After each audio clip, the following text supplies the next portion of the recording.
Game Boy Advance.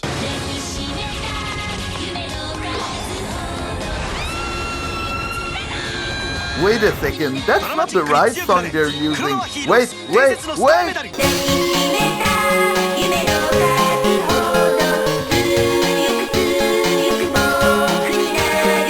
Ah, much better. The way I love these animated commercials. While they might not reflect the actual games very much, they reflect the ambition behind them. Newer video game ads can be funny, but they base themselves on gameplay footage rather than experiment with the new medium. Either way, let's talk about GBA. One might be my least favorite mainstream video game console ever, next to the Game Gear. So the thing about the GBA is that I really wanted one.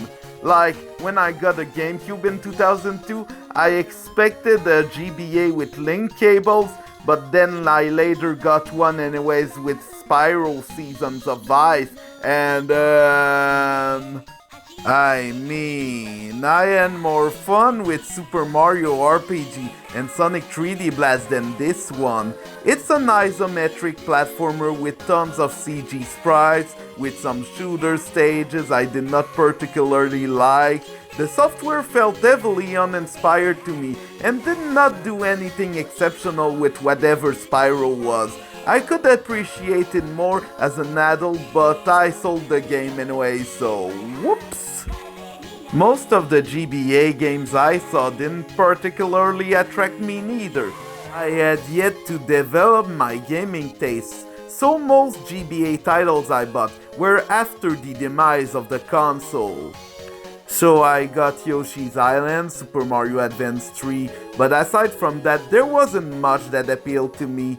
I think Mario & Luigi Superstar Saga is outstanding, with its gang manga writing and interesting design choices, but there's also Wario Land 4, whose gameplay is very fun. And also, look at that pop song!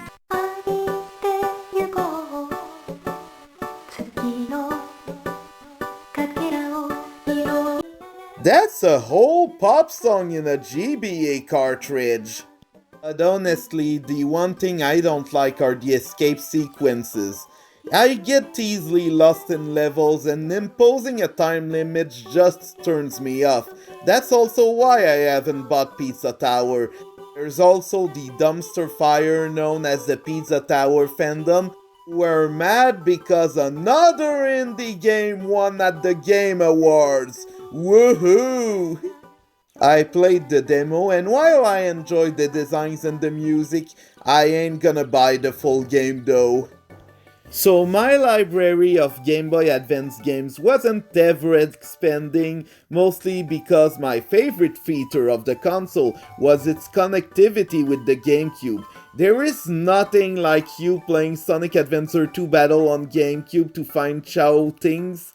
While your sibling raises a Chao on the GBA, the features might be limited, but they were fun. There's also Pac-Man vs.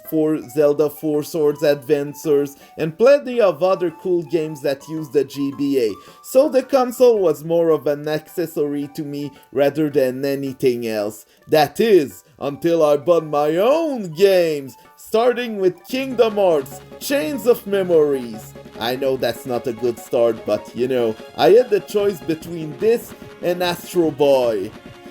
I should have chosen Astro Boy. Thing about Kingdom Hearts when you're a GameCube owner is that I wanted it because it had Disney in it. But you know what? It's on PS2, so too bad.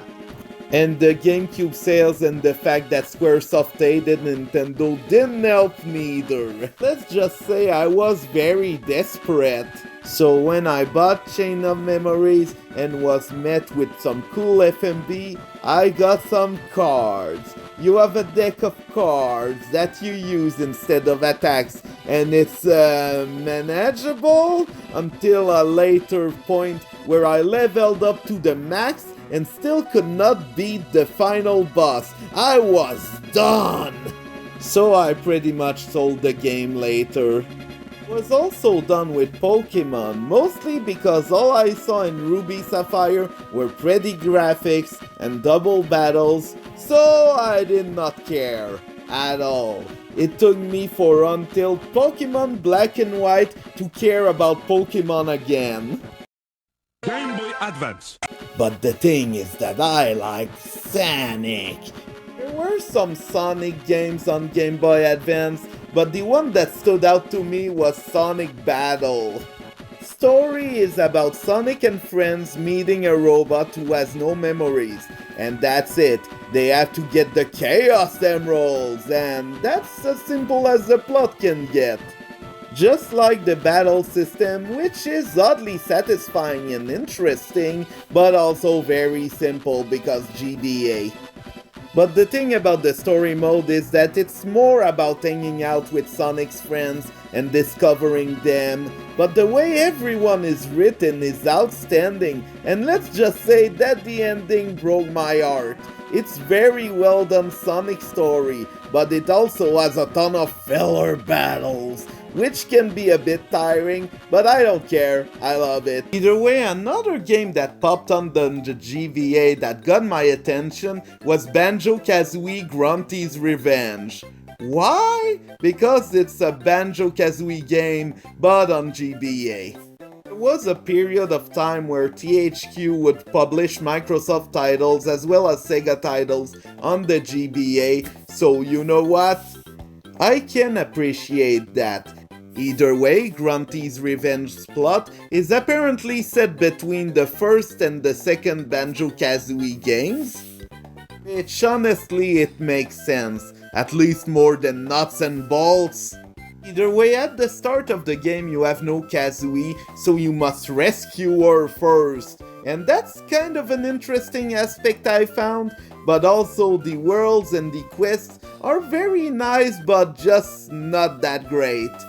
It was very interesting to see a collectathon on Game Boy Advance, but you know what, it just didn't feel the same very much, mostly because it's a top overhead view, so whoops!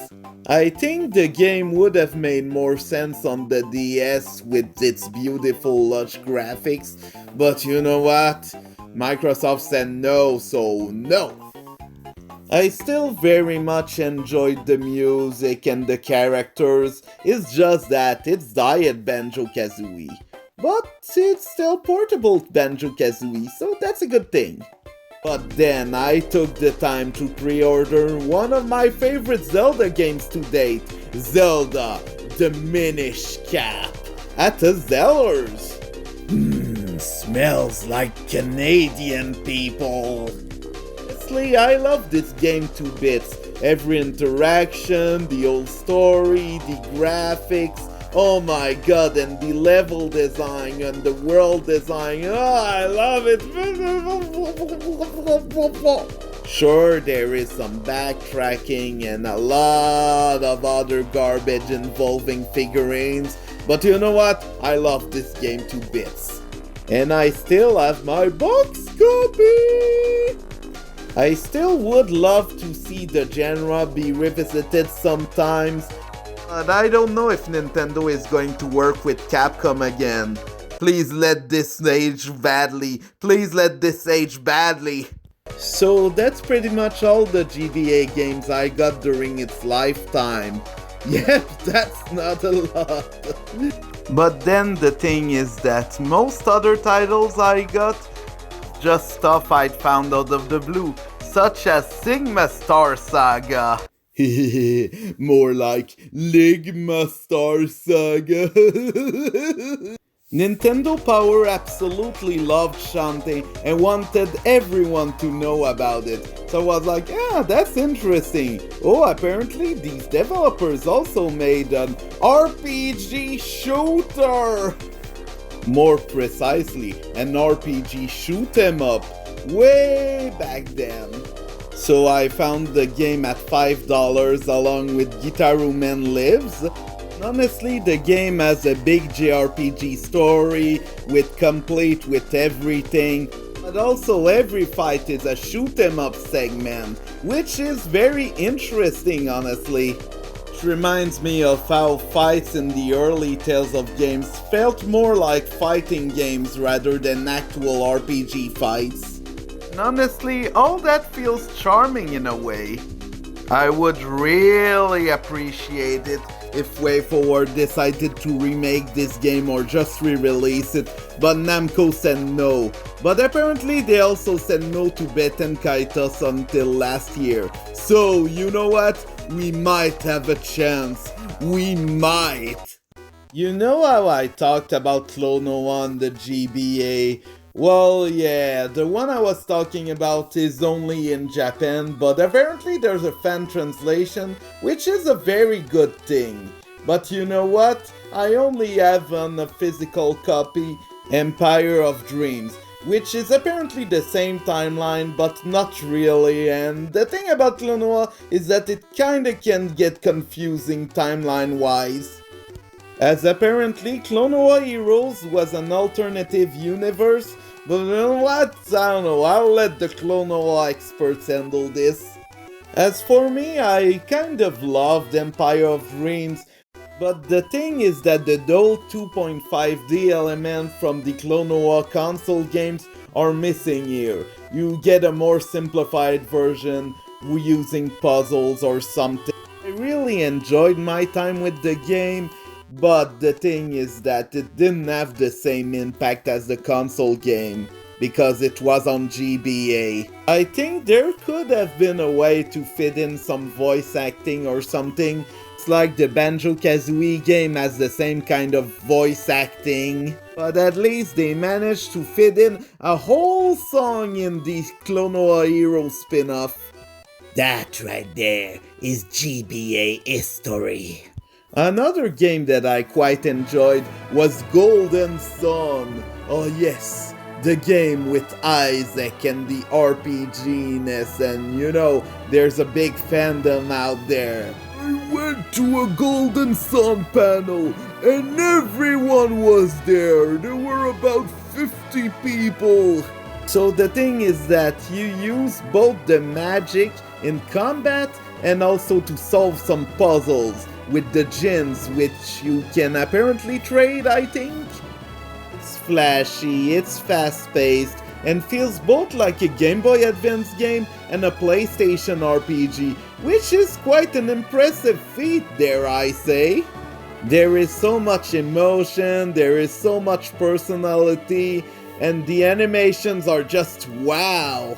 This is one of the places where I don't mind the CG sprites, because Golden Sun looks gorgeous. And that's kinda it. I still wanted Isaac in Smash though. Another game that I acquired during that time period was Astro Boy Omega Factor on the GBA, which is a very satisfying beat-em-up with a tense story that actually really captures the show despite the GBA presentation. And also it has one of these confusing endings in video games, where you're like, oops, that's not the true ending, but you have to go replay the game and it feels fresh and new again. So I'd describe Astro Boy as a cool beat-em-up with some attitude and ideas that are really interesting. Then again, it's made by Treasure, so yes! I'm going to talk about their Game Boy Advance games because they're not active anymore and I really miss their style of games. Gunstar Super Heroes is a Game Boy Advance game that is a sequel to the Genesis game called Gunstar Heroes, made by Treasure also. Oh ho ho! But since it's a Sega game, it has Sega jokes! It's like Gex, but with Sega, so it's Segex! Its art style is also anime now, and honestly I like it that way. Honestly, I think the gameplay is very good because the controls are tight. The level designs and the weapons are also quite insane, so that's very much appreciated for a Game Boy Advance game.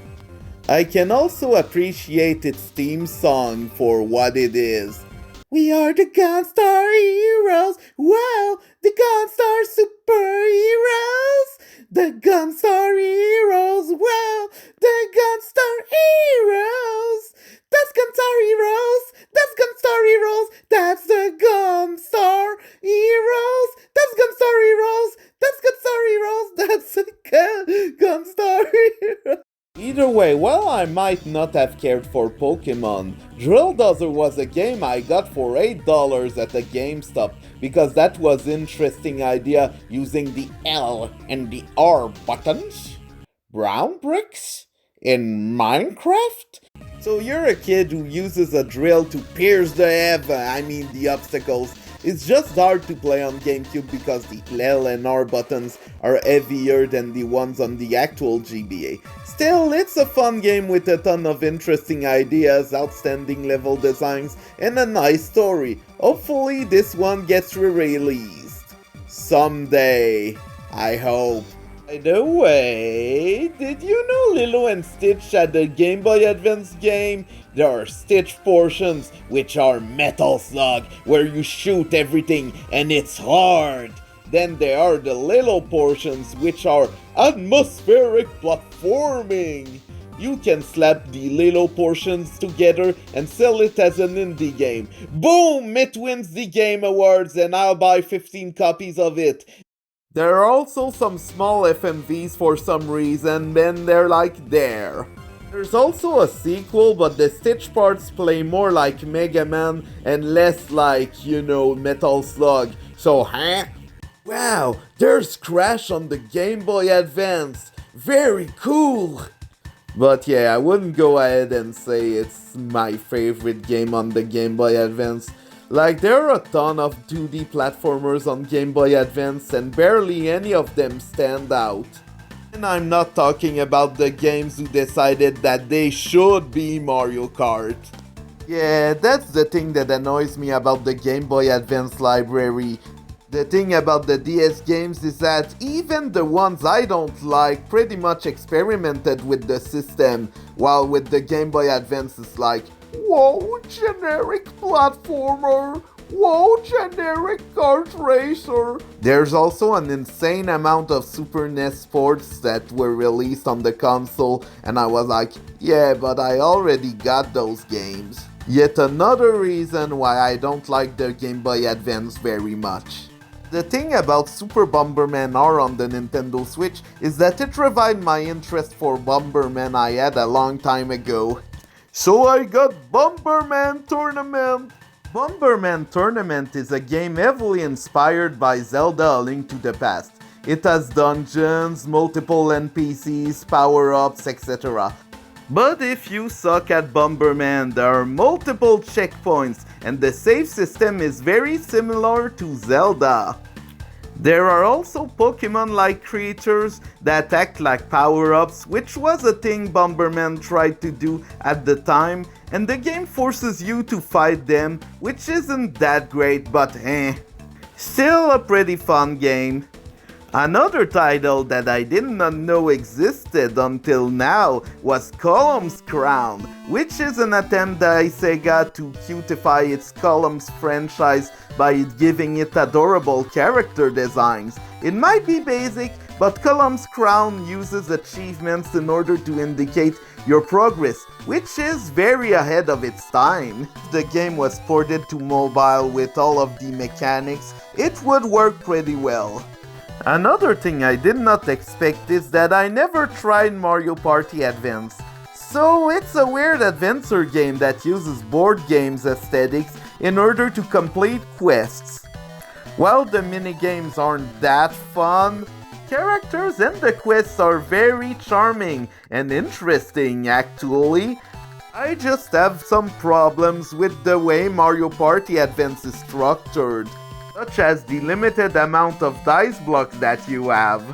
And if you run out, well, too bad, back at the beginning, and also, the quests, they reset. I wish it was a normal adventure game because, there are a lot of interesting things about Mario Party Advance. I just wish that the quest structure was different.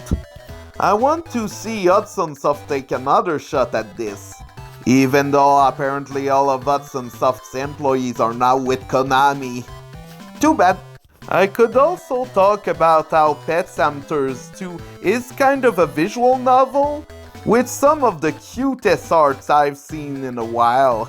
So maybe I'd recommend this one while you play something else like an RPG where you have to grind. There's also Dynasty Warrior Advance, which is a tactical RPG mixed with Dynasty Warriors mechanics, which is very interesting to play. It's just that the battles are very, very, very long. There's also Zatchbell on Game Boy Advance, which is, I don't know if you Zoomers know about this one, but it's a fun arena fighter, I guess. But the one I have saved for the end was Game & Watch Gallery 4, which is surprising. It is a collection of old Game & Watch games ported on the GBA. It's very interesting to see how these games are remade. These remakes are very well thought out, honestly, and feel just similar enough to the original Game & Watch games, but also new and interesting ideas to the table, honestly, and it also has a lot of unlockable, so if you're willing to get high scores at everything, well, it's worth to play. Either way, that's all for my Game Boy Advance video. So, well, I might not like it as much as a Nintendo DS. You know what? That's fine. It's fine. It's very good enough. And the way that I expanded my gaming taste really helped me appreciate the console a lot more than what I expected. So yeah, if you want to hear more weird takes, well, have fun, like and subscribe. Bye-bye!